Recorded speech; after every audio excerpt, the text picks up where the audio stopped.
Hello, I'm Svitek, 360 Creative Coach, and in this episode, I want to talk about the idea that you shouldn't pick based on sides, but rather principles. And really want to kind of talk about what this means and why it applies to our life and so forth. But before I fully get into it, I would like to take the opportunity to invite you to subscribe if you haven't already. That way you get all the various lessons and episodes that I put out right when I put them out. Thank you if you just did, and thank you if you already were. It truly does mean a lot to me. I hope it does to you. So let's get into it, right? Nowadays, it feels like that things are just so binary, right? It's us versus them. It's this or that. It's never and this, right?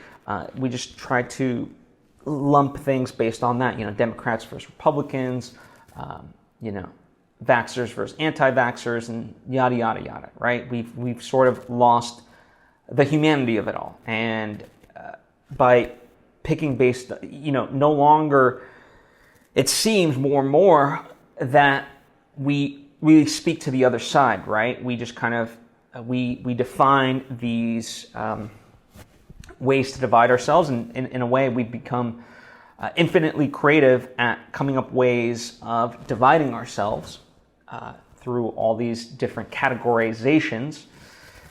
And it no longer matters really, or it doesn't seem that way, of, if there's any wrongdoing on our side, quote unquote, because it's our side, right?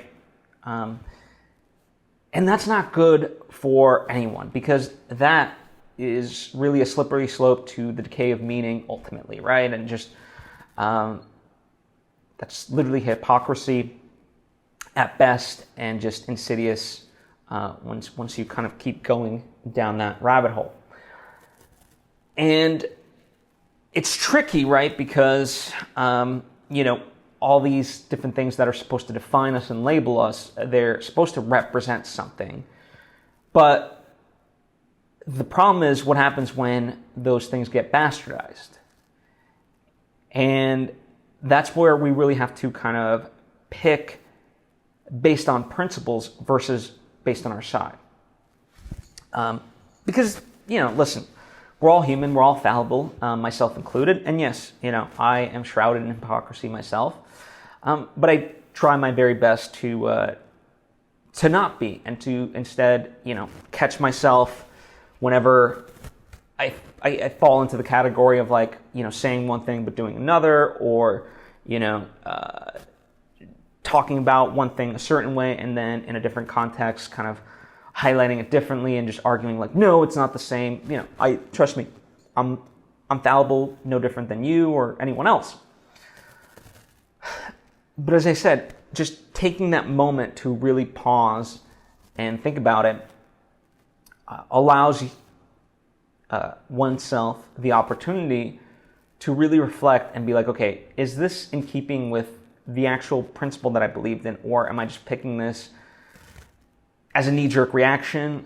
Am I picking this because society is dictating that I should? That in theory, the belief system, the people that I've surrounded myself with, they're saying this, so I should say this, and so forth, right? And in that sense, it can be a little bit more hard work, because the answer might not sometimes be as readily apparent to you of what is the right choice. I'll give you an example, right? I'm someone who believes in universal healthcare. That healthcare is a right for every human being.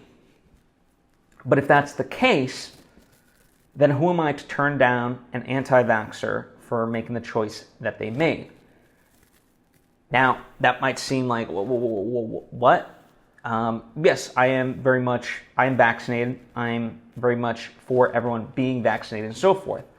But at the end of the day, is it proper to turn down someone because they're not vaccinated ultimately? That becomes a slippery slope based on my principle. Because certainly we don't turn away somebody based on the things that they eat, or smoke, or things like that. There's so many things that affect our health besides just getting the vaccine or not getting the vaccine, that it just opens up a can of worms, right? And if I truly believe that healthcare is a universal right, then I kind of have to stand by that everyone does deserve healthcare, regardless of, even if in my eyes I think it's stupid not to get the vaccine, right? But nonetheless, it still makes it easier to guide the way I move about the world, because ultimately, the right thing to do is always the right thing. And when I build my actions on principles and beliefs that I can really get behind, that I've given ample time and thought to, then that feels a lot better. And even if I'm wrong on certain things, then at least I can say, you know what? As Don Miguel Ruiz would argue, all we can do is our best at any given moment, right? So if at every given moment I'm doing the best that I can, then I can't really have any regrets, right? So that's the beautiful thing about this sort of approach, because I do see it. For example, I look at with the recall election in California. I'm not someone who supports Larry Elder. In fact, I vehemently oppose just the recall election and him. Now, as far as him, because I just his views I don't agree with. However, to have someone protest him with a gorilla mask on and really what it appears to be harassing him, I don't agree with that either. That has racist connotations, And yeah, so I can still disagree with Larry Elder and what he represents, but at the same time defend him of that instance and say no, he shouldn't be subjected to that. That is not right. That isn't good. Whereas I see a lot of people just kind of quiet down about it because it's oh, well, it's Larry Elder. He's a Republican. He represents,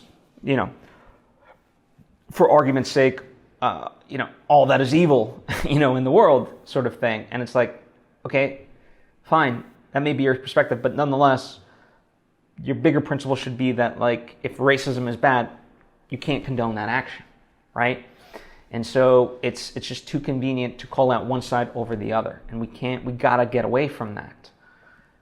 Someone asked me what my thoughts were on the recall election, and this is someone who's a Republican, or sort of more leaning towards Republican ideology, and I said I'm voting no on the recall because for me, Gavin, is the best option at the moment. But principally, I disagree with recall elections. And I said, even if this was Texas, the whole notion of this recall is undemocratic to me, because ultimately, someone with a minority vote can become the next governor of whatever state, in this particular case, California. And that to me is wrong. It's very undemocratic. And so principally, I oppose the idea of a recall election. And so, I obviously have not been tested in this way, but I like to believe in my heart of hearts that if this was the case and I was in Texas, that I would still fall in that principle more so than my distaste towards Greg Abbott. I don't know. It would be hard, right? It would be hard, but ultimately, again, I have to think about what is the principle that is the core of my foundation versus anything else. And it sucks, especially when it seems like everyone else, for the sake of argument, is doing all the wrong things, and they have it convenient and so forth when you're trying to do the right thing and stand on these principles, and yet nothing's really going your way. That sucks. That's why I understand the frustration of people who are vaccinated to say, like, people who have been unvaccinated shouldn't be provided, medical attention. I get that. I get where it's coming from. But in order to move our society towards our better beings, towards our better angels, whatever you want to call it, an elevated form, we really have to figure out what for each of us, what is that foundation of principles, and really stand on those. And it's not. This is not to say that your principles can't change. That's not what I'm saying at all. You should. Your ideology, your belief systems, your philosophy should change over time as you learn new information. But nonetheless, it should. It's a weird dichotomy, right? Because it should be a solid foundation, yet be amenable to change. I mean, in a sense, it's kind of like the Constitution, the idea of it, right? Where we have these amendments, this Bill of Rights and so forth, and that's wonderful, and that's kind of the foundation of everything, and yet it allows for alterations to happen, i.e. amendments. So that's kind of how I view all of this. I encourage you to ask questions based on anything I've said, or offer up your thoughts. It's certainly a very deep and heavy subject, but one worth really considering because of the weight that it does hold. And I appreciate you taking the time to listen to my thoughts, and that's why I encourage you to speak as well. Comment down below or hit me up on social media at Svitek. I would love to have that dialogue back and forth. I appreciate you and hope to see you next time.